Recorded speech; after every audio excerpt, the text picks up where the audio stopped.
But like I love that. And like and a lot of things I think about is just like when I get intimidated or I feel like it's too much or like, you know, the idea of it is like overwhelming. I'm like, then you're dreaming big enough, right? So it's like, Yeah, why not me, right? Like I've never seen yeah. anybody who looked like me in that position before. I definitely looked it up, and like I there has been a gentleman, and I actually got to meet him. His name is Dr. John King, so Dr. King, and he is the first Afro-Latino to be in that position. And so, but there's never been a woman, an Yeah. Afro-Latina, to be in that position. And so I'm just like, oh shoot, why not me? Oh no. Yup. They don't get it. It's okay. We get And I was like, yes, Lord, come on with the cancellations. Ooh, we going in it. Now let's get it. it. You know, I don't know if you know this, but I'm black. Am I good? You know, He's with the best of them. And he's one of my favorite men to have emphasized. that entrance sounds like much more than who I actually am. My guest of honor is a modern day Renaissance woman, and she's the epitome of the quote, lift as you climb. She hails from Tacoma, Washington, and she completed her undergraduate and master's degrees from the University of Washington. She did a triple major and a double minor in undergrad and received her master's degree in education policy. She's currently in her final year in the Doctorate in Educational Leadership program at the University of Southern California at Rossier College of Education. Right now, she's waiting for her research to be approved so she may begin gathering data to finish her dissertation. She will begin research on the African American Male Achievement Program in Oakland Unified Schools. The focus of her dissertation writing is how the Kingmakers of Oakland program has changed the success trajectory for Black men in Oakland, California. In addition to being a doctoral student, she works as an assistant learning specialist for USC Athletics and is the program assistant for USC's Political Science and International Relations Ph.D. program.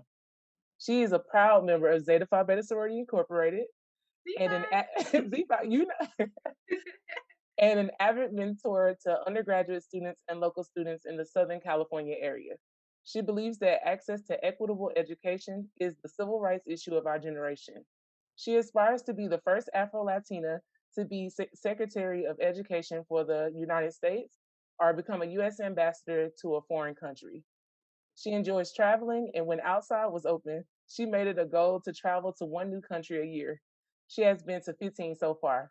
She is proud to be a first generation college graduate who is really blazing a trail for her family and creating a legacy for others to follow. Today, my guest of honor is Natalie Hart. How are you doing, sis? Woo! I'm doing good. I'm excited. Thank you. That was a mouthful. I was like, oh yeah, she's saying everything. Oh, we gotta say that. We gotta say all of that. We can't miss none of that. You're doing a lot. That's amazing. I was like, wow, Thank you. Yeah. that's awesome. I feel like it is like my innate responsibility to put my hand in as many pots as possible, just because like lots of people that I knew before me didn't have those opportunities. So I'm like, oh yes, I'll sign up for that. What else more can I do? Well, I appreciate you and I thank you for being that person because I believe representation is so important and it's great to see people going after things that other people didn't attain and now we know it's possible because you did it. So that's amazing. Yeah. Well, I surround myself with amazing people like yourself.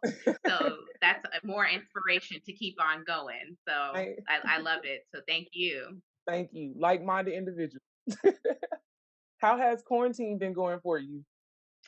Well, since I'm a doctoral student, quarantine has been a writing, which is funny because pre-quarantine, like that was going to be my plan anyway. It's like, hey, y'all, I'm going to have to be inside because I have to work on this dissertation.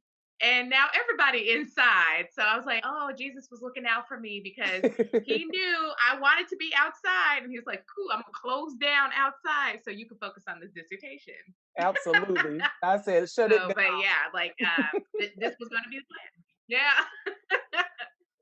down. Shut it all the way down for you. Well, I look at it as a Mhm. blessing. It definitely has been a blessing. it's a lot of bad stuff happening, but it's a lot of good things happening too. So Yeah. I'm happy to hear that it helped you out a little bit.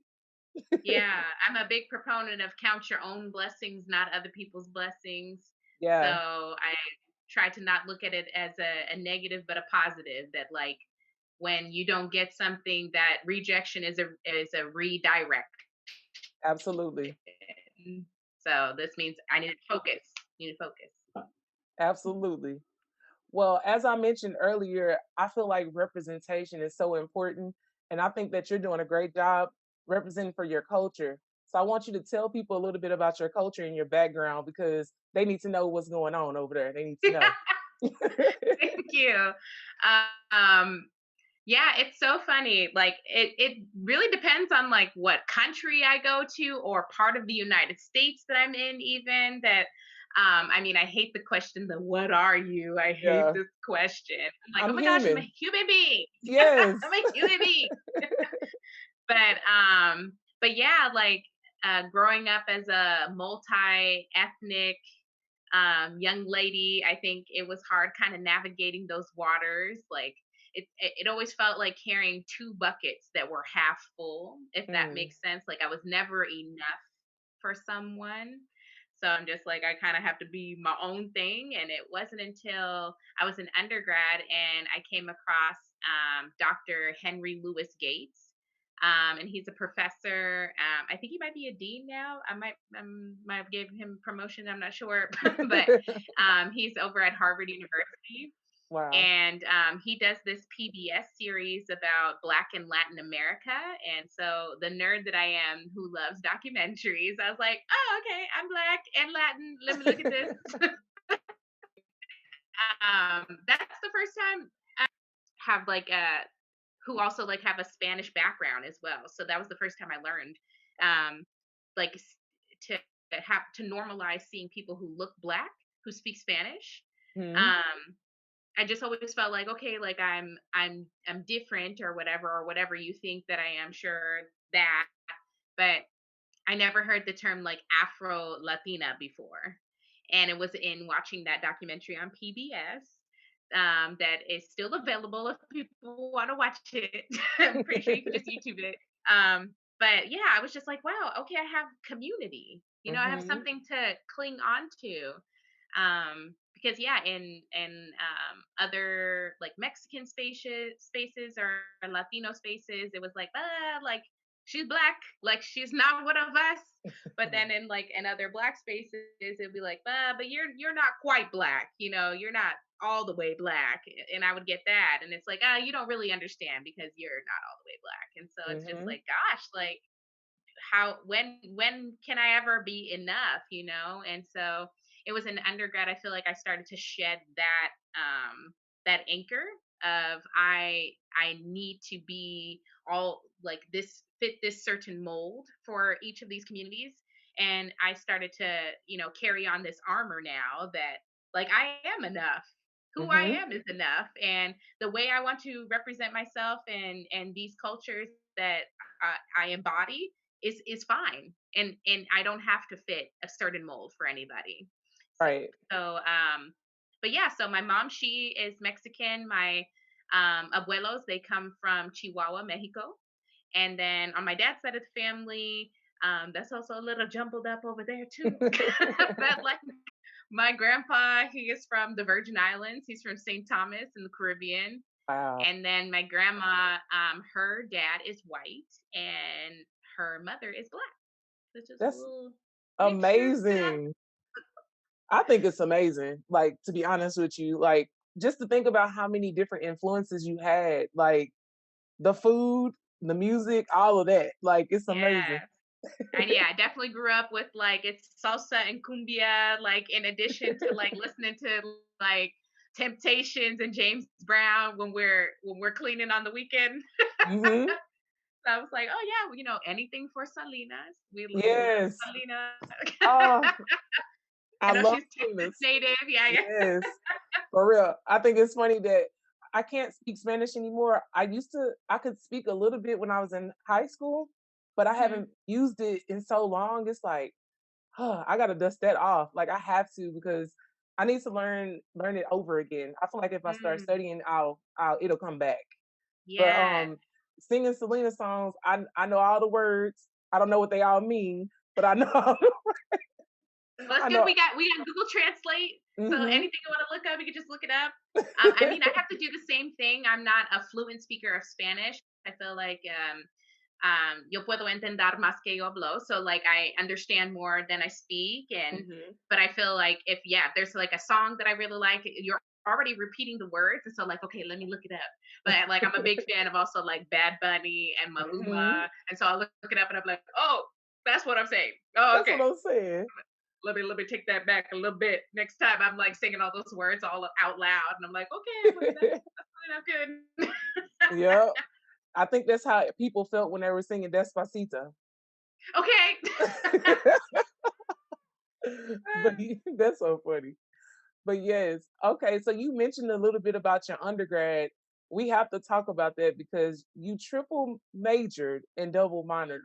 Yeah, a little triple double, you know. Man, I was like, okay. So tell me a little bit about that. Yes. So when I started my undergrad at the University of Washington as a first gen student, not knowing how to like navigate these waters, I think I did kind of what every maybe first gen, kid of color, also come from like a low income background that like you need to be doctor, lawyer, engineer. So I Right. went in there and I was like, I want to be a pediatric surgeon. They make a lot of money. So that's what I'm going to do. And I went in my first semester, or sorry, my first quarter. I have to remember now at USC, I'm in semesters, but I used to be in quarters at UW. That I like did my own schedule and I did biology, I did chemistry and calculus. And I feel like on any campus, you enter as a freshman and you take that type of course load, you're right. You're like kind of setting yourself up for failure. You're not like easing yourself into like college life. What's the rigor of the coursework? It was like wham bam, thank you, ma'am. We're gonna do some hard stuff. And I remember sitting in my first class in my bio 180 class. My professor was like, look to your left and to your right. Those people ain't gonna be here next quarter. Like I was like, oh god, so like I was like already like this is a weed out class. Like don't Wow. if you ain't the best of the best, goodbye, pretty much. And so like showing up to those classes and like definitely not seeing anybody who looked like me in those classes, like I think I had this feeling of like I need to be here for my people. Like I can see it blatantly. Like the largest class at UW is in Kane Hall Room 120. It seats 752 students. And so to look around a classroom that big, that for some folks that might be bigger than their whole town type of thing. Like Yeah. to sit in that auditorium to look around, it's like, man, I'm not doing this for myself. I'm doing it for my family and other people who look like me. So it's like, dang, I gotta be successful. Well, that first, I got my grades at the end of my first quarter, and I went from being nearly a 4.0 student. I got one A minus on my transcript, just one, so nearly 4.0. And like did the full IB program and the IB diploma from high school, and then to finish that first quarter at UW, and I had like a 1.75 GPA. Hmm. Yeah, it's It so sad. happens. It It's happens. so sad. So I looked at that and I was like, "Oh my god, I'm a failure. Oh my god, I don't deserve to go to college. Like, oh my god, like how did this happen? Like I'm used to always getting A's and always being told like right, you're like you're a leader in this classroom, like you're really killing it type of thing, and then to get my grades after my first quarter, I was just like yeah, I teared up. I was like, I failed everybody. Oh my god, I tried so hard. But the issue there is that I was afraid to be vulnerable, Hmm. and so I wasn't being vulnerable and allowing for help in my life. I thought like I worked so hard in order to get into this position. I worked so hard to get here to go to UW that if I ask for help, then that makes me weak. So it shows like a weakness. And so that was a wrong like I'm happy where I'm at now, but I wish that I could go back and just like tell 18-year-old me, like, it is okay to ask for help. There is nobody judging you. Like, you know, people are only here to help you be better.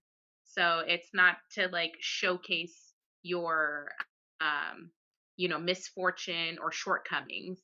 And so I thought like that would be blasted everywhere that I like, oh shoot, Natalie, who's usually the one everybody comes to when they need help on, assignments and she needs help. Oh, she's not good enough type of thing. But which further exacerbated that thought process. I had to meet with a counselor because now I was on a pathway to having to be on academic probation and losing my scholarships. I received a scholarship from the Bill and Melinda Gates Foundation, as well as a scholarship from the founders of Costco. Mm. So, like, I had nearly $250,000 in scholarships in order to Wow. fund my entire undergraduate career. So, like, that's how I was Wow. able to study abroad, live on campus, eat, travel. Like, yeah, it was really, really awesome. But yeah, I was at risk of like losing that if I maintained the grades that were below a 2.0. Like, you need a minimum to 2.0 to keep going. And so I went to this counselor. Her name was Pamela Petrucci. I'll never forget her name because as soon as I'm Dr. Hart, I can't wait to go find her and be like, "Oh, remember me." So from our meeting, she told me, "Your people don't do well in the sciences, so why don't I consider something easier like English, or maybe even looking at a community college?" What? I was Your like, pardon people. my language, but this hoe, like, For I real though, felt, like what? I was like, what? I am a Gates scholar, a Costco scholar. The, the fact that I'm here was like, is monumental, because of so many hoops and the statistics and all the barriers that are stacked up against me for me to Yes. fail and for me to even get here. And you're supposed to support me now. Not that she was supposed to sell me a dream that like keep trying type thing, but like she could have said like, have you tried this resource, have you tried this resource, or Yeah. really think about like, is this what you're passionate about, are you really excited about this, like, and finding a pathway that really, lights your fire, gets you going. So I was like, F her type of thing. I Yeah. signed up for the exact same course load the second quarter Hmm. and got the same GPA at the end of the second quarter. So I have two 1.7s on my transcript, and I am still proud because like I tried as hard as I could and tried to live someone else's dream, and that sits on my transcript as a reminder to live your own dream, live your dream for you. You can't do it for somebody else. And I was like, I need to be this pediatric surgeon because I will make a ton of money and I can help my family get out of the situation that they're in. But I hated actually going to those classes, unfortunately. Like, I liked science, I liked math, but I didn't like it in a classroom of 700 students. Like, I didn't like that I had to look at my professor like on a big screen and like he looks like a little ant in front of me because I can't see him from where I'm sitting. Like, I introduced myself to all my professors because that was a requirement. But I mean, and that's even another barrier for folks who like a lot of our professors, as we know, don't go through an adequate, diversity training or of cultural awareness. And Hmm. so there's the automatic thought like you must be an athlete and you don't care about your school. You don't care Yeah. about what you're doing here and how you'll do in my class. So it's like also battling that like stigma around folks who look like us on college campuses that we are here because we play a sport. Exactly. So, right. Not that there's anything wrong if you are a student of color who plays a sport, but it just sucks for other people that that's the assumption and the only way that folks of color can go to college is Yeah. because we have of our athleticism. And yeah, it's that part I'm not okay with. Obviously, I love student athletes and I work with them still to this day. Hmm. But yeah, so it's like battling that as well. That professors who may not be fans of student athletes think that about like all students of color. So I got a letter saying that potentially like I would not, be able to continue at UW. I'm gonna have to be on academic probation. I'll have this last chance, but I need to meet with another advisor. And so I ended up meeting with his name was Joe Nathan Thomas, and he was an advisor in the Office of Minority Affairs and Diversity. And I'll never forget his name. When I read a book one day, like when I get to wherever I'm at, like I am so grateful for him for like being my safety net. Like he caught me because I really thought, okay, I did a second crack at this. I got the same GPA. I'm dropping out. Like I really had thoughts of I'm dropping out. I'm not good enough to be here because I failed everybody and I'm a failure. So I don't want to keep failing. So I wanted to drop out. And so when I met with Joe Nathan Thomas, he was like, he presented it the way that that lady should have presented to me in the beginning was, Yeah. well, tell me what excites you about college. Tell me what you want to do one day. What is your motivation? What is what could you wake up doing and not get paid for and enjoy doing it every day? Yeah. That's what you should be doing. You living in your truth.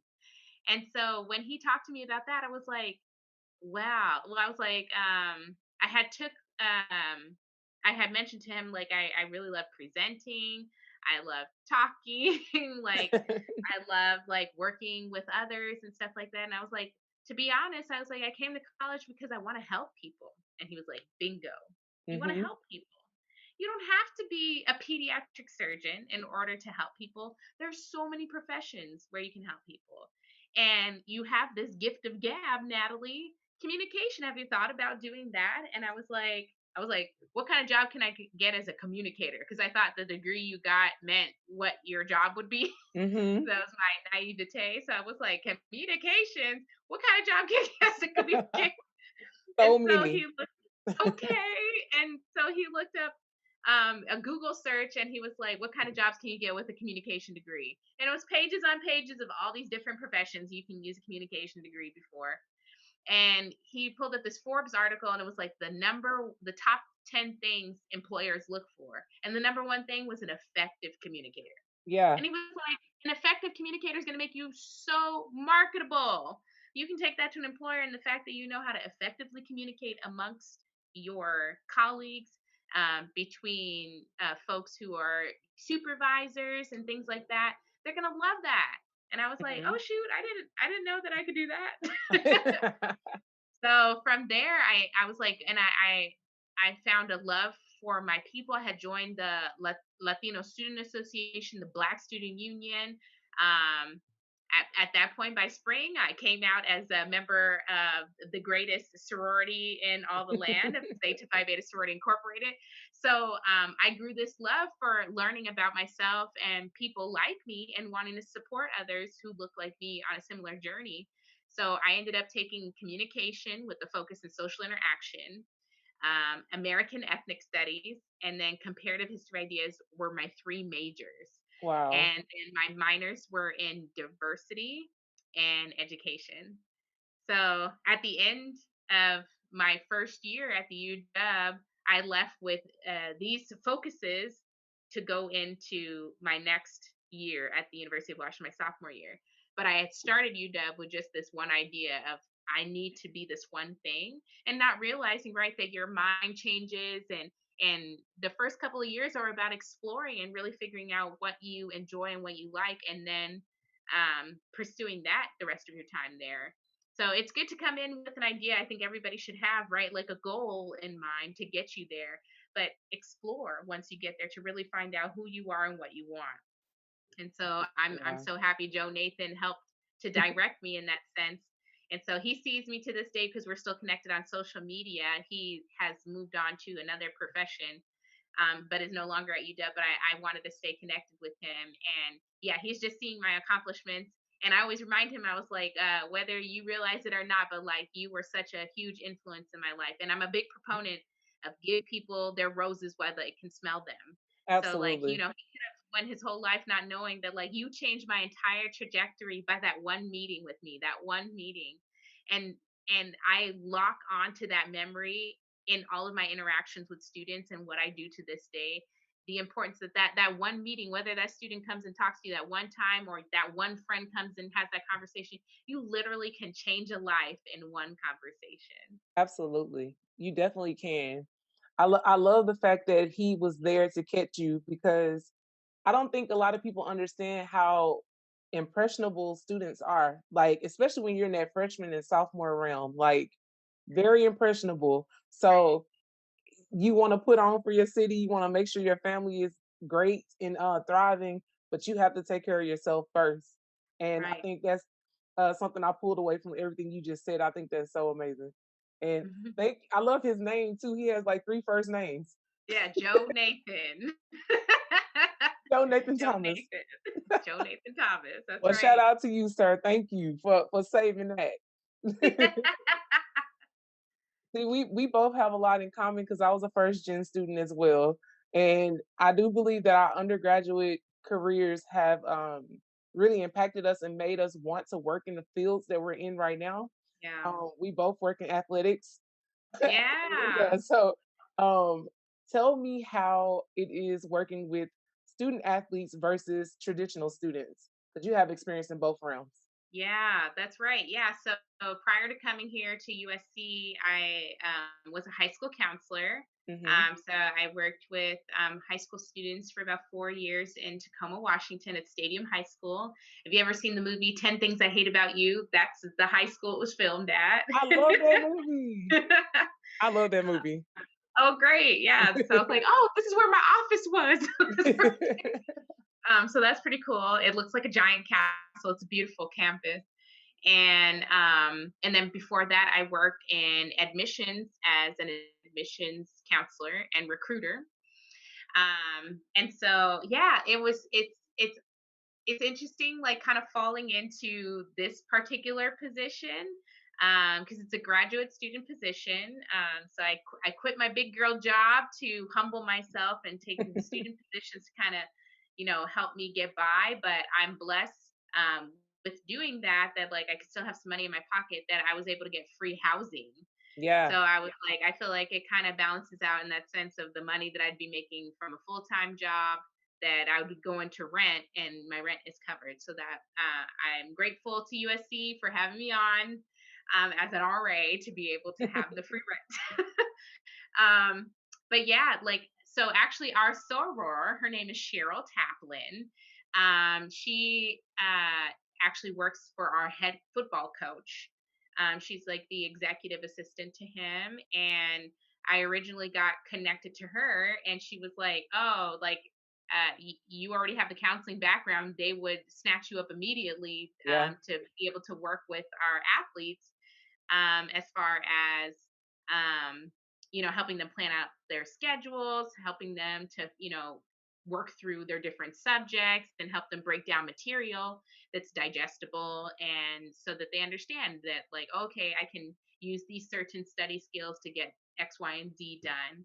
And so yeah, so our soror, I'm so grateful. She worked in athletics at the University of Washington. That's how we got connected. But she herself was a student athlete, and I think she even went to the Olympics for track. And she went wow. to Louisiana State University.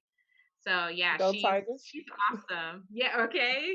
And so she's great. And so yeah, so had a I'm glad we had that connection going. So as soon as I got here, I met with her, and she introduced me to the person who was a head of the academic side of the house, and I was offered the position the very next day.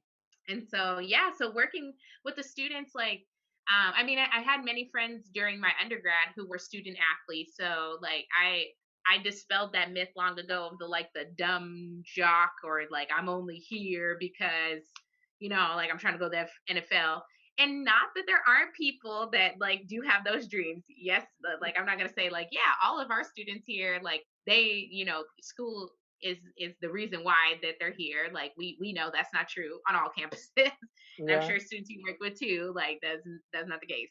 yeah, But many of the students that I work with, like, I'm happy that they are thinking about, how can I use my academics to support me, if my initial dream of doing this on a professional level doesn't go through. yeah. So yeah, I don't feel like I have to like how 0.0002% of you like are gonna make it to as professional athlete, like so so yeah, so they're actually really great. Some of them are just so very prepared, and I'm like, man, I wish people could see what I see, that Yes. like, wow, they're very smart, very intelligent, got their stuff together. And then, you just have a couple of those, that do kind of fit that mold of like, I don't care about school. Yeah. I'm not doing any of my work. Like, I'm just trying to skate by Just gotta because shake them. I'm Like, trying to come go. on. Yes, yes, yes, yes. So, for this to be a D1 school, and for the many of these students who come here, like I think we have like the most students that go to play in the NFL. I think come from Yeah. USC, from the West Trojans. Coast, something like that. But like we have a lot of folks. Yeah, a lot of Trojans that go on to play professional football and other professional sports as well. So a lot of people are like, I'm trying to come here, for that I Mhm. do encounter. But Yeah, I think it's amazing that you're at USC. That's like one of the top schools. Like everybody knows where USC is and knows of that campus. So I think it's dope that you're there and getting to experience these crazy student athletes. thank you. Yeah, it's definitely a blessing in disguise to have ended up here. I think my first choice um, was Harvard University, but unfortunately, I did not get selected to go there. But I feel like that is a reminder that what you want may not always be what is good for you. And so Yeah. I think about like what life in Cambridge would have been like versus life in LA. And in LA, I really like that, but at Harvard, their program was free, so that's mainly why it was my first choice. Oh Yeah. yeah, yeah. I like the free. Yeah. Okay. Okay. Like free. Speaking of free, really quick, let me ask you, how did you even go about getting all of the scholarships that you got for undergrad? Oh yes. So that was a blessing. Most definitely, I'm so grateful, and it's a beautiful network to be connected to now to this day. That I love that, like somewhere, like there's my name as a list of like one of the scholars for the Bill and Melinda Gates Foundation. They started a scholarship with some other folks, also with the founders of Costco. Yes, okay, and so yeah, for Washington State residents, and it's called the Achiever Scholarship. And so I received that. I was the sixth cohort to receive the scholarship, and there were only 10. Wow. So that was really a blessing. Oh, um, through the Costco Foundation, Jeff Brotman and Jim Sinegal, the founders of Costco, they select 35 students who are incoming students to the University of Washington, Hmm. and for $60,000. So yeah, That's amazing. so yeah, it's beautiful. I also got a scholarship from the Elks Foundation. I got the Gold Award from the Girl Scouts of America. Um, and so yeah, so that ended up all being. I was like, what else did I get? I think I got something from the Lynx as well. The I, Tacoma Urban League. Like, yeah, I was like applying everywhere. I was like, somebody's gonna pay for this. somebody's gonna pay for it. How early did you start applying? I got the scholarship from the Bill and Melinda Gates Foundation my junior year Okay. in high school. So yeah, so junior year was when I began. Okay. Well, tell me all about being at USC and chasing after being Dr. Hart. Tell me all about Yeah. that. I love it here. Like I love Southern California, I love LA. Like I actually was born out here, but I just didn't grow up here. I grew up in Hmm. Washington State. Um, but yeah, like it's beautiful sun, beautiful people. Um, like USC is a beautiful campus. I love I love that I said I have my hand in like little different pots. So like working for the political science international relations department, as well as working in athletics, as well as Hmm. working in student affairs. in residential education. Like, I'm happy that I am blessed with this gift of, like, always doing more. What can I do to outdo myself from before type thing. So I was just like, I tried to fit as many things as possible in addition to being a doctoral student. Mm-hmm. So yeah, it keeps me active. It keeps me engaged. Um, and yeah, I think I like why USC was also like, we're obviously in my top list of schools was because of the network and the professors that were here. So a lot of the articles that were being published around like what I was interested in, and especially like students of color, students who come from low income backgrounds, first gen students, and students mainly who look like us. Mm-hmm. A lot of those professors happen to be here at USC. And so, or in the LA area. So there's like Dr. Tyrone Howard, who's over at UCLA, Dr. Sean Harper, who's here at USC, and Dr. Pedro Noguera, who just came here to USC, and he's the dean of the School of Education. So he's at Wow. Rossier now this year. So I'm just sad because of COVID, because I was like, oh my God, I'd be all up in his office. Because I'm like, I cite you all the time, sir. Okay? You are great. That's so funny. Yeah, so there's like, or at least in the California area, like Dr. Jeff Duncan Andrade, who like started his own school called Roses from Concrete out in the Oakland Wow. area.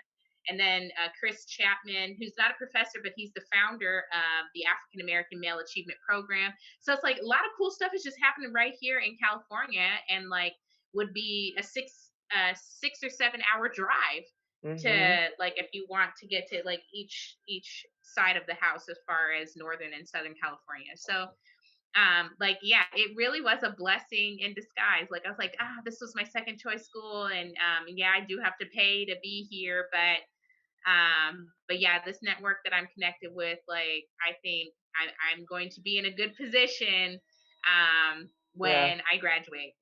Or let me just speak absolutely. into existence. I will be in a good position when Absolutely. I graduate. I was just about to say that. Life coaching me was But about to I'm say keeping my when. mind open. Yes, keep it open. I was just about Yes, to yes, correct yes, you. yes. Thank um, you, thank you. Yeah, we were on the same wavelength. We were like, I speak that into existence. tell me about your dissertation and like why you chose that topic. So you said why did I choose my subject? Yeah. So yeah, I'm writing about the African American Male Achievement Program. I met the founder, Chris Chapman, at a conference for high school counselors, and it was in Austin, Texas. So I went out for this conference called COSABOC, which is the Coalition of Schools Educating Boys of Color. So people across the nation are all a part of it. I'd never heard of it before, but when you get on issues of race and ethnicity, and depending on the colleagues that you work with, if you're the person of color, you're usually the diversity ambassador. Yeah. So like, of the counselors, when that was like offered as an opportunity to go and attend, and it would be paid for by the school district, nobody, it was like crickets, and I was like, oh shoot, I want to go. Like, Yeah. me. Okay. I was like, thank you, Tacoma School District, right? Like, it was like a free place to Free stay, free trip. flight, Yep. and you get to go. And I was like, yes, and I get to hang out with a bunch of people who look like me. Like, it was such a beautiful thing to enter that space. And I was like, I did not have the privilege of attending an HBCU, but I have so much respect for HBCUs. hmm And like, entering that space for this conference, where, like, right, lots of people who look like us are often the advocates of kids who look like us. And so hmm to enter that space, I was like, whoa, like, to be in a room where everybody just gets it. I was like, this Yeah. this has to be what, like, going to a HBCU is like. Like, I was like, wow.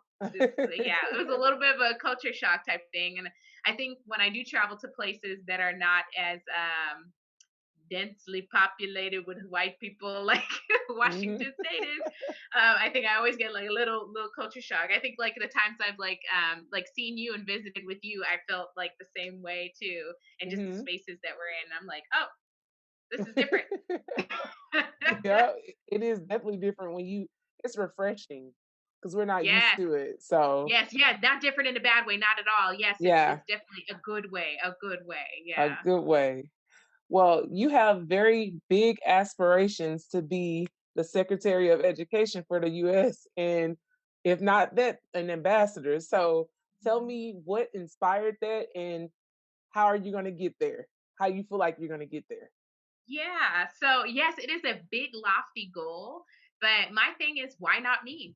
Yeah. Like our lovely quarterback of the Seattle Seahawks, Russell Wilson, he's quoted as saying that the first time we went, or not the first time, but when we had went to the Super Bowl, and him being the first um, black quarterback to go play in the Super Bowl was like a huge deal. Mhm. But like, yeah, he was quoted as saying like, "Why not me?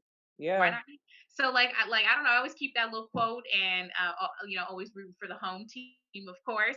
But like, I love that, and like, and a lot of things I think about is just like when I get intimidated or I feel like it's too much, or like, you know, the idea of it is like overwhelming. I'm like, then you're dreaming big enough, right? So it's like, Yeah. why not me, right? Like I've never seen Yeah. anybody who looked like me in that position before. I definitely looked it up, and like I there has been a gentleman, and I actually got to meet him. His name is Dr. John King, so Dr. King, and he is the first Afro-Latino to be in that position. And so, but there's never been a woman, an Yeah. Afro-Latina, to be in that position. And so I'm just like, oh shoot, why not me? So like, I mean, of course, like what a great thing it'll be if someone beats me to having like that little like notoriety or whatever. Like that's quite all right. But I feel like, right, you shoot for the stars, or right, you shoot for the moon, you land amongst the stars type of thing. So I'm like, that's the highest position in education in all the land. So Yeah. why not? Why not shoot for that? And like, if I don't get it, I'm not going to be disappointed in myself, like by any means. But Yeah. I put it on my goal list that by age 55, I want to have hold that position. And the position usually is held for a presidency, a term. Mhm. So, like, obviously, I would have to make some good connections. And by the time I would assume by maybe 50, 55, I would have made some good connections in education that I'd be deserving. I want to be deserving of that position, that I have a good career behind me and experience, I'm worthy of holding that position. Unlike the current person that we have there now, who's never been to public school a day in her life, but that's a whole nother subject. You know, I don't Whole even nother want to subject. get because I can go on that, but Okay. we're not even gonna do that. We're gonna leave it alone. Okay, Betsy. Mm-mm-mm. Yeah, Betsy ain't it. She ain't it. But She's not. I think that you definitely should shoot for whatever it is you want. I always say the sky is the starting line. It's not the end point. So I think Okay. that's so dope. Like you're gonna get there.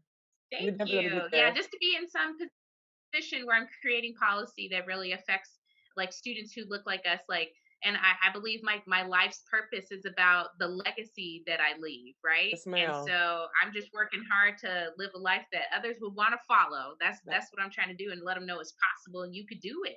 you And you could can. very much do it. So the other one is like being a US ambassador, and my love for travel is definitely a big influence in that. I got bit by the travel bug when I got to study abroad in undergrad, and I went to 10 different countries for free. And Wow. I went to New Zealand, and I was just like, oh my God, I could totally see myself living here, oddly enough. And I watched this documentary called Yai Air Ambassador on Netflix, and it was about the ambassador to Denmark Hmm. under the Obama administration. And I like, it's like 10 episodes, something like that, and following like what his life is, and it's a lot of like attending things, shaking hands, kissing babies. Well, this is pre-COVID, so like it might not be all that, but it was like, yeah, like dinner parties, and you're like there in place of the president, or like to express the like president's like views on things like in the country, and you are in a very, very nice home. Yes, ma'am. He lived in a mansion in Copenhagen. It was gorgeous, and like, and literally everything is paid for: your flight, your travel, your food, to live there, your free rent, your spouse, children, like best education, all of it's covered by American taxpayer dollars. So I look at that stuff and it's like, shoot, why not me? Yeah. I where other people pay for my living expenses. Yes, And literally, please. he stacks, or he or she who holds those positions just stacks up their salary. So you hold that for a presidential term, 4 years, right? And if you're blessed to get that 8, that's 8 years of not paying a bill in your life for 8 years. Yeah. You are set. And your Yeah. salary, you're paid $1 less than whatever the vice president of the United States is making. You have to be paid $1 less. That's So beautiful. he was making like $200,000 a year with everything else covered. That makes it to like what, $500,000 in expenses a year. Yeah. Everything is covered. So for doing that for 8 years under Obama, like what he stacked up, what like $2 million. He said, Set. "I want to do Definitely. that." Right. I want to do that. Well, Yeah, that's so dope. yeah. Look, it's all about thinking about legacy and making sure that your kids can know that they can do anything and they'll be set as well. That is the goal. Amen. Yes, So generational wealth. That's what we need. That's we what our peoples need for sure. we gotta have it. So I have two more questions for you. Okay. How do you define success and happiness? Mm. Okay. Success is progress. Success is progress. And success is doing better than what you were doing yesterday. Yes, ma'am. So that's Absolutely. there's no competition except for the person that you look at in the mirror. As long as I'm beating the Natalie of yesterday, I'm doing a good job. Yes, But if you're ma'am. doing the exact same thing that you were doing yesterday, a year ago, 2 years ago, that's not success in my eyes. It's what are you doing to work towards something better to get you to where you want to be. You got to be doing something today to get you where you want to be tomorrow. So that's what I believe success is. And happiness, I believe, is I don't know. I think it's also a feeling of just being blessed. Like everything is in place. Hmm. You your mind is focused. You're healthy. You're financially stable. Like all of those things. Like if you got all the gears are working in conjunction with each other. So you got all the gears going in your life, and they're moving and moving you. Like you'll have happiness within that. It's not right how much money that you have or how big your house is or what kind of car you drive, but yeah, it happiness is a feeling. It's not something you hold. It's something you contain inside of you, but you can't Hmm. physically hold Yeah, it's the essentials. Those that. The essentials. essentials. Yes. La- Amen. yes, ma'am. Last question. What is a quote or a mantra that you go by? I feel like I have a few I tell myself all the time. I definitely don't like take no for an answer. Don't let two letters dictate the outcome of your life. So yeah, don't let your life be defined by no. Um, and then yeah, I'm a big proponent of speaking things into existence. If you want it, it's already yours. Yes, It's ma'am. already yours. You speak that into existence. Um, and yeah, I'm definitely a big fan of lifting as you climb. So I believe it's my responsibility to share this great privileged information that people have to pay for and share that to the masses Yes, so that I ma'am. can get more of us here and us developing our own stuff. Yes, So ma'am. yeah, definitely lift as you climb would be another one. That's why I had to put it in there because I know that about you for I sure. love it. Well, I am very proud of you, and I pray that God allows you to reach every dream that He put in your mind, because He definitely dropped that in there. Um, Amen. you're definitely Amen. going to continue to inspire a lot of people, and I just thank you for your time, ma'am. Oh, thank you so much, Katrina. Like I'm blessed you even thought of me and chose me for this opportunity. And I think you're doing a wonderful thing by creating a platform like this to showcase people, so other people hopefully will be inspired, right? And that inspiration, you are the catalyst of that next inspiration by creating a platform like this. So thank you. And I just think you're a wonderful person all around, and I love you. And I think that you're definitely going places, and I hope that we get to work together at some point We using these definitely will. platforms. We definitely will. Thank you so much. All right, sis. Well, I will let you go. You have a good day. Bye. Love Bye. you. Love you too. Bye. Bye.